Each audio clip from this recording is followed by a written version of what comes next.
आरएसवीआई info capsule पर ये है आरएसवीआई न्यूज अपडेट्स। आइए सुनते हैं देश विदेश की प्रमुख खबरें और सबसे पहले अंतर्राष्ट्रीय खबरें। बांग्लादेश की कमान अब मोहम्मद यूनुस के हाथ, संसद हुई भंग, पूर्व पीएम खालिदा जिया हुई रिहा। बांग्लादेश में अंतरिम सरकार के प्रधानमंत्री पद पर नोबेल पुरस्कार विजेता मोहम्मद यूनुस की नियुक्ति हो गई है। राष्ट्रपति मोहम्मद शहाबुद्दीन ने छात्र आंदोलन के समन्वयक मंडल के 13 सदस्यों से वार्ता के बाद यूनुस की नियुक्ति की घोषणा की। इस वार्ता में तीनों नेताओं के प्रमुख भी शामिल थे। इससे पहले राष्ट्रपति ने देश की संसद को भंग कर दिया, जिससे अब नए आम चुनाव के लिए रास्ता साफ हो गया है। बांग्लादेश में शेख हसीना के विश्वास पात्रों ने भी छोड़ा देश, कई बड़े नेता हिरासत में। बांग्लादेश में हंगामे और अनिश्चितता के बीच शेख हसीना के विश्वास पात्र कई मंत्री देश छोड़कर चले गए या छोड़ने की फिराक में हैं। इसके साथ ही कई मंत्रियों और वरिष्ठ अवामी लीग नेताओं के भागने की खबरें भी सामने आ रही हैं। अवामी लीग सरकार में डाक, दूरसंचार और सूचना प्रौद्योगिकी राज्य मंत्री रहे जुनैद अहमद पलक को हजरत शाहजलाल अंतर्राष्ट्रीय हवाई अड्डे पर हिरासत में लिया गया है। बांग्लादेश में अब हिंदुओं के लिए कोई जगह नहीं, आंखों के सामने तोड़े जा रहे मंदिर, बॉर्डर की ओर रवाना सैकड़ों लोग। बांग्लादेश में हिंदुओं के लिए कोई जगह नहीं है। अधिकांश परिवार देश छोड़ने की तैयारी कर चुके हैं। सैकड़ों हिंदू परिवार सीमा की ओर निकल पड़े हैं, लेकिन बॉर्डर सील होने की वजह से वो पार नहीं कर पा रहे हैं। वहीं अन्य जिलों में भी सक्षम हिंदू परिवार देश छोड़ने की तैयारी में हैं।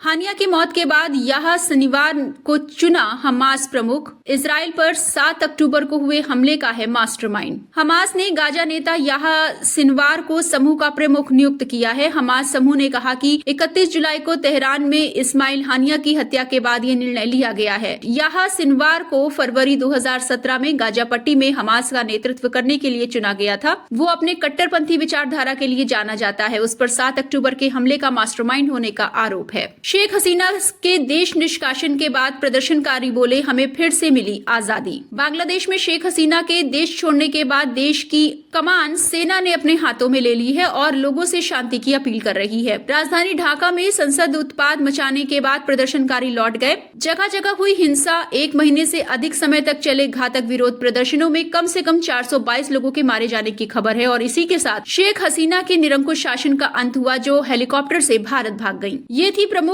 अंतर्राष्ट्रीय खबरें। आइए अब जुड़ते हैं देश के साथ और सुनते हैं राष्ट्रीय खबरें।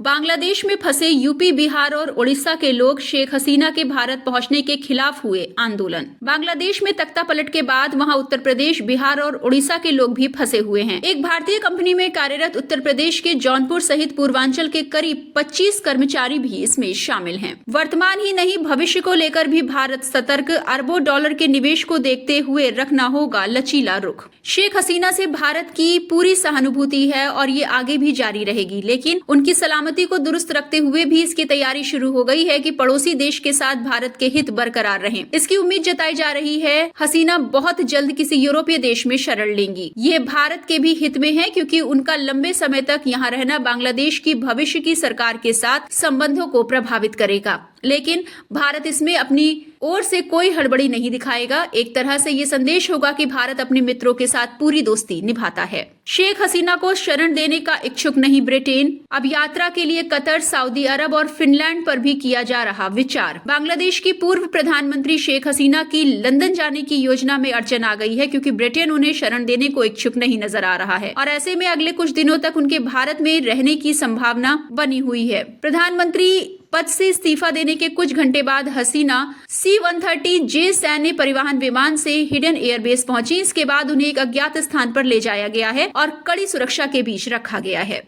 केदारनाथ घाटी में रेस्क्यू हुआ पूरा। आज से हेली सेवा से शुरू होगी धाम की यात्रा। यात्रियों को किराए में मिलेगी छूट। केदारनाथ में 31 जुलाई को आई आपदा के बाद से केदारनाथ धाम और पैदल मार्ग के पड़ावों पर फंसे सभी तीर्थ यात्रियों को सुरक्षित निकाल लिया गया है। राहत और बचाव कार्य में जुटी विभिन्न एजेंसियों ने 348 यात्रियों को सुरक्षित निकाला। सर्च अभियान के दौरान 4 शव भी निकाले गए हैं। उत्तराखंड के मुख्यमंत्री पुष्कर सिंह धामी ने कहा कि 7वें दिन बचाव और राहत कार्य पूरा हो गया है। अब हेली सेवा के जरिए केदारनाथ यात्रा शुरू की जाएगी। बांग्लादेश के हिंसक हालात हुए जटिल। ढाका के अधिकारियों के संपर्क में भारत, विदेश मंत्री ने सदन में दी जानकारी। बांग्लादेश में प्रधानमंत्री शेख हसीना के तख्ता पलट के बाद भी वहां के हालात, विशेषकर अल्पसंख्यक समुदायों और मंदिरों पर निशाना बनाए जाने पर भारत ने अपनी गहरी चिंता जाहिर करते हुए अभी भी वहां की स्थिति में उतार चढ़ाव जारी है कहा है। सभी दलों को भरोसे में लेने के बाद विदेश मंत्री एस जयशंकर ने बांग्लादेश घटनाक्रम पर संसद के दोनों सदनों में भारत का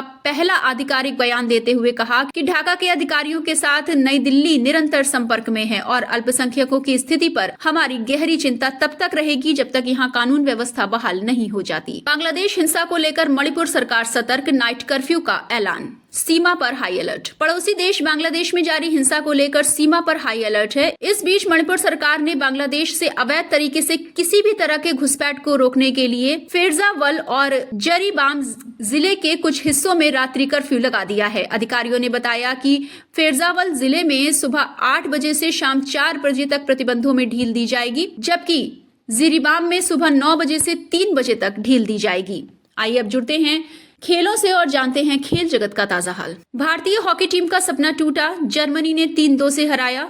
विनेश फोगाट ने भारत के लिए पक्का किया मेडल। पेरिस ओलंपिक 2022 के 11वें दिन भारत ने अब तक 3 मेडल जीते हैं। 11वें दिन भारत के कई खिलाड़ी अलग अलग प्रतियोगिताओं में भाग लेंगे। टोक्यो ओलंपिक के gold medalist Neeraj Chopra action में होंगे। वहीं भारत आज अपने खेलों की शुरुआत टेबल टेनिस से करेगा। टेबल टेनिस में मेंस टीम अपने प्री क्वार्टर फाइनल मैच में चीन से भिड़ेगी। आपको बता दें कि सेमीफाइनल में भारतीय हॉकी टीम को हार का सामना करना पड़ा है। जर्मनी की टीम ने भारत को 3-2 से हराया। पहले ही क्वार्टर फाइनल में भारतीय टीम ने बढ़त बना ली। 7वें मिनट में भारत को तीसरा पेनल्टी कॉर्नर मिला। कप्तान हरमनप्रीत सिंह ने इस पर गोल दागा। 18वें मिनट में जर्मनी ने वापसी की और गोंजाले ने गोल कर मैच 1-1 से बराबर कर दिया। विनेश फोगाट ने रचा इतिहास। ओलंपिक में कुश्ती के फाइनल में पहुंचने वाली बनी पहली भारतीय महिला। पेरिस ओलंपिक 2024 के महिला फ्री स्टाइल 50 किलोग्राम सेमीफाइनल में भारतीय पहलवान विनेश फोगाट का सामना क्यूबा की यूस्नेलिस गुजमैन लोपेज से हुआ। विनेश शुरुआत से हावी नजर आई। वो 1-0 से आगे चल रही थी। इसके बाद उन्होंने 5-0 से बढ़त बनाई। अंत में उन्होंने 5-0 से मैच जीतकर फाइनल में जगह पक्की की। इसके साथ ही उन्होंने एक और मेडल पक्का कर दिया है। ये थी अब तक की प्रमुख खबरें। अगली खबरों के साथ जल्द होगी मुलाकात। सुनते रहिए RSV इन्फो कैप्सूल और इंफोटेनमेंट के सफर में रहिए हमारे साथ।